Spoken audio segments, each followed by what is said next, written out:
अगर आप कभी भी मार्केट को गैप अप खुलता हुआ देखो तो उसको किस तरीके से रिएक्ट करो। सबसे बड़ा चीज होता है कि आप ऑप्शन बायर के तौर पे हम ट्रेड करते हैं ना, तो बहुत सारे स्ट्रेटजी तो हम सीखते हैं कि मार्केट में एंट्री कैसे लेना है। लेकिन हम इस चीज पे कभी भी इम्फेसाइज नहीं करते हैं, इस पे जोर नहीं डालते हैं कि कब ट्रेड नहीं करना है, कब हमें मार्केट से दूर रहना हमारे लिए ज्यादा प्रॉफिटेबल होता है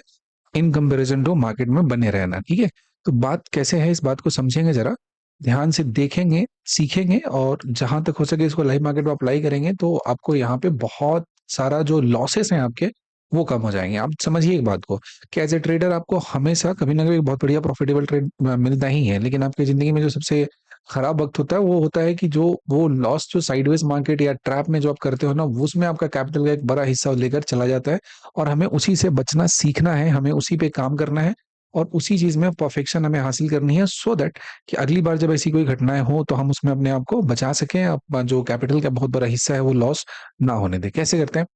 आज की कहानी कहेंगे। जैसे निफ्टी का जो आपका चार्ट था, ये इसको देखेंगे तो कल का जो क्लोजिंग था इसका इस पर्टिकुलर जगह पे था, जहां पे हाई की अगर बात करेंगे तो 25,000 के ऊपर में क्लोजिंग दिया था। तो 25,000 के ऊपर में इसका हाई लगाया था और जो क्लोजिंग दिया था वो लगभग 25,000 के आसपास में ही दिया था। तो एकदम साइकोलॉजिकल नंबर के आसपास में था और बायस पॉजिटिव था। आज सुबह जब मार्केट खुला तो ओपनिंग टाइम में यहाँ जाता है और लगभग लगभग 160 पॉइंट के आसपास में यहाँ पे गैप अप खुलने को देखता है। तो अब सिंपल सी बात है कि 160 पॉइंट के ऊपर में गैप दिया है यहाँ पे, तो इस जो पॉइंट को ये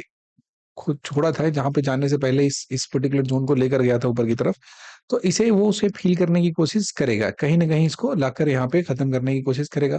तो जब ओपनिंग होता है वहां पे बहुत अग्रेसिव ट्रेडर हो तो अब क्या करोगे कि ओपनिंग के साथ ही देखोगे ऑप्शन पे प्राइस वगैरह, लेकिन इसको पकड़ नहीं पाओगे क्योंकि ये जो मूव होता है ना, बहुत ही तेज मूव होता है, बहुत ही शार्प मूव होता है, बहुत झटके से नीचे की तरफ आता है। तब इसे और वहां पे प्ले करना आपके लिए क्या हो जाता है, बहुत ज्यादा डिफिकल्ट हो जाता है। आप ध्यान से समझेंगे इसमें एक सबसे की लेसन क्या है इस चीज को जानने के लिए थोड़ा चार्ट को जूम कर देते हैं ताकि बातों को आप अच्छे तरीके से समझ पाए।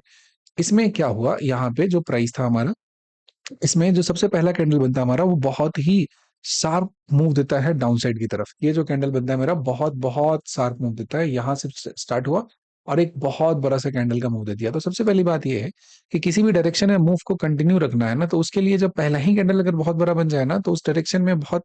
कम चांसेस है उसका। हो सकता है, ऐसा नहीं कि नहीं हो सकता, मार्केट किसी वक्त कोई भी काम कर सकता है, इसके लिए वो पूरा का पूरा फ्री है, इसके लिए उसको कोई रोक टोक नहीं है। लेकिन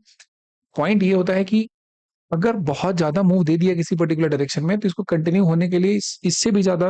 मोमेंटम के साथ इसको चलना पड़ेगा, तब उस ट्रेंड को कंटिन्यू रखेगा। इसमें क्या होता है कि अब इस वाले हिस्से में जब ऑप्शन बाई करके रखोगे तो इसमें इतना प्रीमियम का स्पाइक हो चुका होता है कि उसके बाद अब एक ही चीज होता है, जैसे मान लो पुट में यहाँ पे ऑप्शन बनाएंगे तो यहाँ से यहाँ तक जाने में इतना तेजी में नीचे की तरफ आया ना, तो जो भी मूव होना है उसमें हो गया। अब क्योंकि बहुत कम टाइम में ज्यादा मूव हुआ है तो प्रीमियम का जो वैल्यूएशन है वो थोड़ा हाई हो गया है, तो अपने वैल्यू को थोड़ा कूल ऑफ करेगा। दूसरा पॉइंट ये होता है कि कहीं पर भी जब प्राइस नीचे फॉल करता है ना, तो नीचे का जो फॉल होता है ना बहुत कम रेसिस्टेंस के साथ होता है। अगर इसको फॉल करना है तो चाहे मैटर नहीं करता है कि छोटे छोटे कैंडल बन के जा रहा है या बहुत बड़ा कैंडल बन के जा रहा है, ये नीचे की तरफ जाना है तो बहुत ही तेजी में नीचे की तरफ जाता हुआ आपको ये दिखाई देगा। अगर ऐसा नहीं हो रहा है इसका मतलब कि वो जो नीचे की तरफ की कहानी है उसमें दम नहीं है। ये बात को समझेंगे कि पहला 5 मिनट बीता, दूसरा 5 मिनट का जो कैंडल बना है ये बना और इसका साइज पहले वाले के रिस्पेक्ट में बहुत कम है, लगभग 1/3 के अगर मान ले तो। वहीं पे जो सेकंड कैंडल थर्ड कैंडल का फॉर्मेशन हुआ, देखिए ध्यान से, इसमें कितना तेजी में ग्रीन कैंडल जिसमें बन रहा होगा, पूरा फुल बॉडी ग्रीन दिख रहा होगा। आप कितना ज्यादा इस जगह पे बायस हो चुके होंगे क्योंकि मार्केट ऊपर जाने वाला है। लेकिन ध्यान से रखेंगे कि अगर वो इंट्राडे में खुला है, कोई गैप है, अगर उसको जाना है, अगर जिस डायरेक्शन में मूव कंटिन्यू रखा है, तो नीचे का जो भी गैप का हिस्सा होता है इस गैप को कोशिश करता है मार्केट को फिल कर दे, वहां पे बचा नहीं रह जाए, तभी जाके जो मूव होता है सस्टेनेबल होता है ऊपर की तरफ। लेकिन ऐसे बहुत सारे एग्जांपल्स है जहां पे गैप को फिल नहीं किया है मार्केट और ऊपर की तरफ बहुत ही शानदार मूव दिया है, तो डिनाई नहीं कर सकते। लेकिन जो चीजों की हाई प्रोबेबिलिटी होने का, हमें उस पर फोकस करना है, उन चीजों पे नहीं करना है जिसके होने की प्रोबेबिलिटी क्या है, बहुत कम है।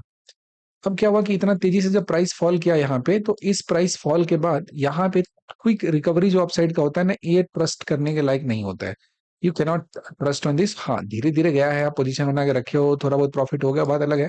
But now you can just see this move, कितना ये थका हुआ सा मूव है और हर बार में ट्रैप है। एक ग्रीन ऊपर में गिरा, दो खट खट रेड नीचे होता है, फिर ग्रीन होता है।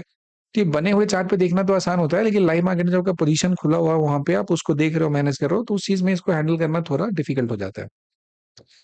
इसका तरीका क्या होता है, इसका तरीका होता है कि इसके बाद ये जो प्राइस होता है, जो भी इसका जोन है, इस पे जब प्राइस दोबारा लौट कर आता है तभी जाकर आप वहां पे कोई मूव है वो प्लान कर सकते हैं। उसके अलावा जो भी मूव होता है वो फिजल आउट हो जाएगा, आपको वहां पे सस्टेन करता हुआ नजर नहीं आएगा। अब क्या है कि ये जो बना कैंडल पहले डाउन साइड का मूव आया, इसमें 1 2 3 4 5 ये भी 25 मिनट का होता है, तो अपना टाइम का जो लॉजिक होता है वो तो अच्छे तरीके से काम कर रहा है। अब यहाँ पे ये लो लगाया है और इसी के ऊपर में प्राइस पूरे टाइम तक हडल करता हुआ रह रहा है, हडल करता रह रहा है। मार्केट का बेसिक नेचर होता है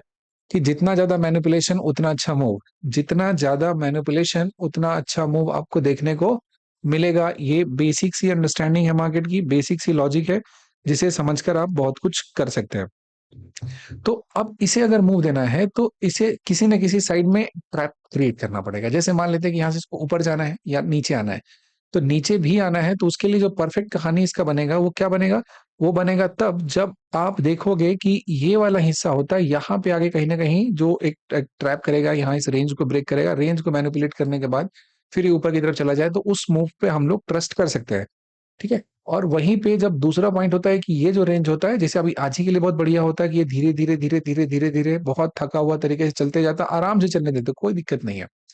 कोई हड़बड़ाहट नहीं, कोई जल्दी नहीं। जब इस रेंज को मैनिपुलेट कर देता है, इस पर्टिकुलर जगह पे मैनिपुलेट करता है यहाँ पे थोड़े टाइम तक, थोड़ा अगर मान लो कि और कन्विक्शन दे दिया ऊपर की तरफ जाने का, और अगर ये जब फेल होता है ना, तो ये डाउन साइड की तरफ जो मूव मिलता है आपको, बहुत ही तगड़े मोमेंटम के साथ का मूव मिलता है, जिसको आप कैप्चर करते हो तो अच्छा प्रीमियम है वहां पे आपको गेन देखने को मिल जाता है। लेकिन जब तक इस रेंज को ये मार्केट मैनिपुलेट नहीं करता है, जब तक इस रेंज को ब्रीच नहीं करता है, तब तक आपका जो मूव है वो शानदार तरीके का देखने को नहीं मिलेगा। तो ध्यान रखिएगा, कभी भी अगर सुबह में ही बहुत बड़ा सा रेंज क्रिएट हो जाए, अगर सुबह में ही बहुत वाइड रेंज क्रिएट हो जाता है अगर,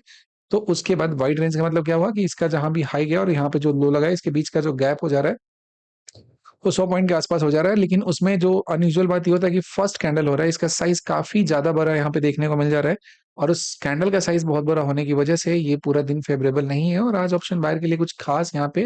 अपॉर्चुनिटी मिला नहीं है। किसी पॉइंट पर ट्रेड प्लान किए होंगे तो आपका एसएल ही लेकर वो गया होगा, कुछ खास यहाँ पे देखने को मिला नहीं है किसी भी जगह पे, किसी भी पर्टिकुलर जगह पे। और उसके पीछे रीजन नहीं था कि फर्स्ट कैंडल का जो मूवमेंट था, फर्स्ट कैंडल जो था वो अनयूजुअल कैंडल था, वो एक नॉर्मल कैंडल, एक बढ़िया कैंडल की कैटेगरी में नहीं था। इन चीजों को जो अपने डेली जो आपका ट्रेड है उसमें इसको आप जब इंसर्ट करते हैं, जब इसके अकॉर्डिंग आप प्लान करते हैं, तब जाकर आपका जो ट्रेडिंग होता है वो टाइम के साथ इम्प्रूव होता है। तो चीजों को हर रोज प्रैक्टिस कीजिए, और जो चीजों का, जिस इवेंट के होने का जो सक्सेस रेट है ज्यादा है, आप उस पर बेट लगाइए। वो चीजें जो रेयरली होता है उस पर बेट नहीं लगाइए, क्योंकि हमें मार्केट में अपना ऑड्स ऑफ जो सक्सेस है वो बढ़ाना है, हमें हमें उसे कम नहीं करना है। अगर हम प्लान वे में ट्रेड करेंगे तो अपने लॉसेस को बहुत मिनिमाइज कर सकते हैं। बाकी अच्छे प्रॉफिटेबल ट्रेड्स तो मिल ही जाते हैं। हमारा जो मेन फोकस होना चाहिए एज एन ऑप्शन बायर, वही होना चाहिए कि जो बैड ट्रेड्स होते हैं, बैड पोजीशन होता है, उससे हम कैसे अपने आप को बचा सके। ठीक है, चलिए यहाँ तक देखने के लिए आपका बहुत बहुत धन्यवाद।